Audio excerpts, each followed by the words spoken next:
Good afternoon, Susan. How are you? Hello, I'm very well. Thank you very much. Well, this is our I don't want to say inaugural because we're going to be doing more than one a year, but this is a new conversational show that we're doing, and so the first thing I want to talk to you about, let's just get right into it. What do you mean by total health dentistry? What does that mean? Wow, that's a loaded question. Traditionally, the mouth was sort of taken away from the body in medicine. In other words, physicians sort of look right past the lips to the back of the throat and skip the whole mouth. And then dentists typically look at the mouth as its own entity, not connected to the body. So total health dentistry is the way to connect the mouth back into the body, to look at the mouth for clues of what's going on in the rest of the body, like metabolic illness, like diabetes and reflux and sleep apnea, and also to see how oral diseases like caries, the disease of tooth decay, like periodontal disease, oral cancer, destruction from occlusal disease, wear and tear on teeth, how that manifests itself in systemic organs. So it's really how to just connect what we see. I try to tell people my hobby job is to march around the country teaching medical and dental teams how to look in the mouth and diagnose 120 different things from what they see. So that's the short course of it. The short course.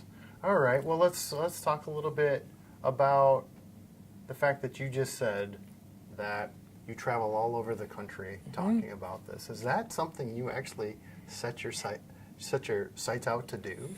I wanted to have our profession take a more significant role in the declining healthcare climate. I don't know if you're aware of how fast and how much it's declining, but by 2050, our country will be 42% obese. 1 in 3 will have heart disease. 1 in 2 will have diabetes. We are now in traditional medicine down to an average of 7 minutes a visit for medical visits, and they're problem focused, and they're usually met with a prescription that really covers up symptoms and almost causes a passivity for the patient, so they don't have to deal with their disease so much. So what I've seen in my years of practice is this steady decline in health, and I know that dentistry, which has these 1 hour, 6-month preventive visits, which by the way aren't preventing much because the diseases we're trying to prevent are getting worse too, we could have a much richer role in combating that by predicting and preempting disease and taking the time with patients to get at the root cause, facilitate some health change behavior, take a look with them at what makes sense, what they're working on, where they want to go, and sort of take patients one step further every time. So my role is to influence my whole profession toward that, which is not easy. In fact, the top of our profession, all of the organizations and academies and schools recognize that this is the future for dentistry.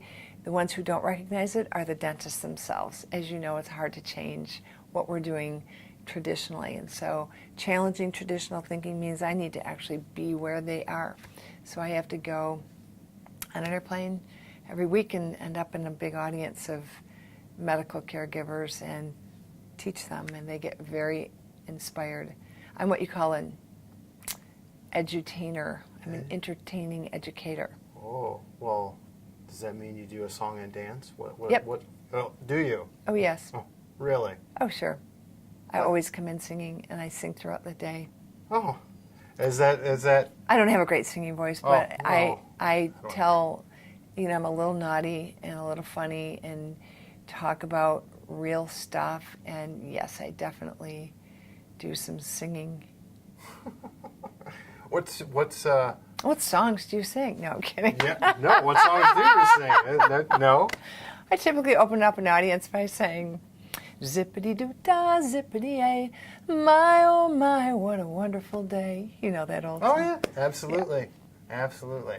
Well, now getting in front of big audiences isn't easy. How did you manage to get over maybe that fear? So, as you know, I have a bigger fear of cameras than I do of audiences. Oh, we got a couple here. We're terrorizing you right now. I'm getting better, much better, because I built a whole online learning platform. So I've been in front of a green screen a lot since we've even done the videos that you produced for us. But the short answer is I was speaking 5 to 8 times a year for many years, and I recognized that after the first 15 minutes, I was better. So now I'm 6 or 7 hours in front of an audience. But now I don't have any jitters because I do it so frequently. And I think a lot of it is just the passion of the purpose that just makes it so much easier. Plus, I'm really giving a lot of hope to people. I'm showing them what's possible. So I'm not just a speaker. I'm actually bringing forward, I speak mostly through photographs and tell stories. So I have sort of facts and medical stuff all memorized, and I sort of drop in the content, but typically I'm telling a story. So I connect with my media. I connect with the pictures, and I tell interesting, inviting stories and a lot of humor. I love to make people laugh. I always have. I come from a family of people who like to laugh, so it's good. Well, I mean, when you're talking about some of the stuff that you're talking about, which doesn't really have a punchline to it, you gotta make it like you said. Oh, you'd be surprised. Oh, I bet I would. Punchlines. No, I mean, it's interesting. I wrote a book, as you know, called Blabbermouth, 77 Secrets Only Your Mouth Can Tell You to Live a Healthier, Happier, Sexier Life. And there is a whole section on sex. And when I'm interviewed by radio and television, they always turn to that section, and they always want to pick out one of those chapters. Their most popular is probably the chapter on erectile dysfunction called Floss or Be Flaccid.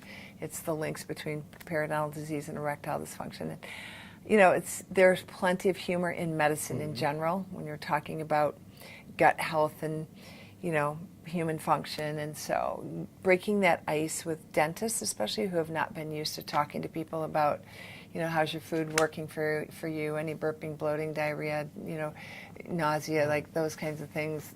They're like, what? We're going to what? So you kind of have to, you know, kind of lighten things up. Well, what's interesting, I'm glad you segued to that, is the book. Not many, actually, let's be honest, you're the only dentist I know that is a published author. Only dentist I know that's a published author. How was that process, and where did you come up with the concept of doing that? Or the truth is, I'd like to just say I think the book needed to be written, and I wrote it for the public, and I think it's a good idea to nudge the public, to nudge their dentists to step up a little bit, because I don't think we'll get there just by asking dentists to do this. But the truth of the matter is, I wanted to have a bigger presence on television and be able to influence more people. And so I hired a publicist, and he said, you have everything you need, including, you know, oodles and oodles of articles that have been published in magazines. You really need to compile them into a book, because if you have a book, I can really put you out there. He said, just slap them all together. It doesn't even need to be fancy. I'm like, that's not going to work for me. Because in medicine or dentistry, we need something called an evidence-based book. This isn't like my opinion. It has to be based on research. So I had to get a team. I, of course, don't have time to do all the research myself. And I needed to organize everything we're doing. So I wanted to weave in cool stories and self-screen tests for people to take. And I needed to tell all of this in lay terms, in terms that you would understand. And I need it to be based on real evidence. So I need to name the studies, and I need to put a full index in it, and a, you know, index of the studies and things like that. So it was not an easy venture, but it's not the hardest thing I've ever done either. Wow. I mean, I think it's amazing. We have it at home, and you know, it's really well put together. Nice. It's an easy read. Good illustrations. Good stuff. Now, as a dentist, most of them have a home base. You have a home base here in Michigan, but you travel a lot. Do you like to travel? I tell people I think God's really put this on my heart, and the travel is just what gets me there. So it's not, you know, I've taken my 56th flight of the year, and it's only, what is this, the end of summer. So for a full-time practicing dentist, that's a lot, but the airline makes it pretty easy on you when you're a frequent traveler. One of the things I like is that my practice is in Holt, Michigan. Holt, Michigan is a no-name town to the rest of the country. And it's a town that's been economically challenged. Michigan's been challenged. We're sort of the home base of Buick, Oldsmobile, Cadillac from when I was a kid, right? So the economic crisis is really right here. And we're not an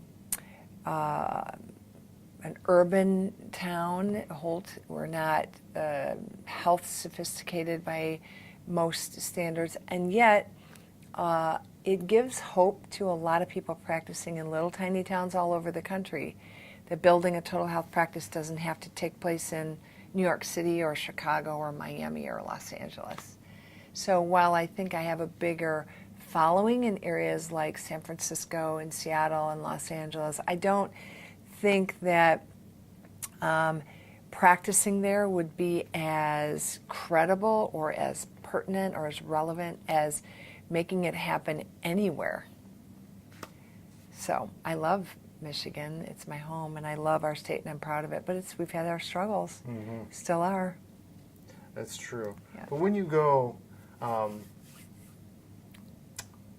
to a new place, to a new city, even though they're probably not so new anymore, what's your thing? What is the, when you go to a new place, what is the thing you like to do or like to see or like to do first? Well, I generally am getting in, believe it or not, I work till 2:30 on Thursday, and then I jump on a plane because out of Detroit, there's a flight to everywhere at 5:30. So I'm typically getting in late, depending on where I am, if it's one flight or two. I'm typically going to some unknown area. It's a little bit of a lonesome night in a strange hotel room and not being able to see the area because it's dark. And then I wake up excited, hopeful, and I show up to my venue and I make new friends right away. They're people that are excited to be there and excited to see me. And then by the end of the day, I feel like I have a whole big bunch of new friends. Nice. If the host is interested in me staying for dinner or coming in early, that's another deal. Because then I was in Austin this week, and they just couldn't wait to have me there. And they, 14 people wanted to go out for dinner, and so it was a nice. So you really make friends, and that's fun. If it's a really cool spot, I want to take a hike or go to a cooking class or hang out on a beach, I might stay a day or two later, but typically I'm ready to get home to my dogs. So I typically spend the night, fly home in the morning, and I can tell you I've been in all these cities, but I really haven't been there. And just because I fly into a city, I might be on an Uber for 20 minutes or 25 minutes, and I find myself in a little town like I have no idea where I am. So even though I can say I've been there, it's not like you're really there. You just get to know the people, and the people represent the area. Kind of reminds me of that movie with George Clooney, Up in the Air. You Yeah. ever see that? Yeah. It's kind of similar. He just flies and flies and flies and just does a presentation. And Well, leaves. because I usually get upgraded to the business class for the number of miles I fly, I meet a lot of people who fly a lot more than I do. Nice. And they do all kinds of things. But some people leave their home, on Sunday night, don't get home till Friday, and they do it every single week. So it just depends on, I'm fortunate. And I love what I do, so the travel doesn't really bother me. Well, it's really cool that you're here, and we really appreciate you coming. Thank you. Is there anything coming up? What's new on the horizon for Dr. Susan that we should Well, we just launched Total Health University, and it really just launched in June. I work in part for a great big company, Fortune 500 company called Henry Schein. Henry Schein Dental, they're globally the largest distributor of goods and equipment for dentistry, medicine, and veterinary medicine. And it's distributed through them, so I have 1,200 salespeople for this Total Health University. But typically it sells better after I've spoken for a day. And so that's new and exciting. I just went to Austin, and out of the 17 doctors, there were probably 85 people in the room. 6 people ended up signing up to take their whole team through this educational experience. So I feel like hopeful that there's going to be some change in the air. Of course, you're talking to an audience that signed up to bring their team to a seminar like that, but they get very excited, and the team members need to hear it from other than their doctors. And so sometimes the team members really drive the change too, as you know. So it's exciting. I'm thrilled to be doing it. speaking in lots of big academies this year too, and just getting the word out. Well, great. We Yeah. appreciate the work that we've been able to do with Love you. your work. And yeah, and thank you again. What's that? I wanted to say something about that. Oh, please do. Don't let me stop you. One of the reasons we created the website we did was not just for our patients to get to know us, because certainly with a special practice like that, you want people to identify, know what they're coming into before they come, you know. But also, my website is the place where dentists and dental teams throughout the country look, and Canada too, look to see what is a total health practice. When they Google my name and they show up, they want to see it. And I think video is super important. So the video on the homepage, as well as the video on all 4 of the cover pages that sort of drop down, have become really important for people.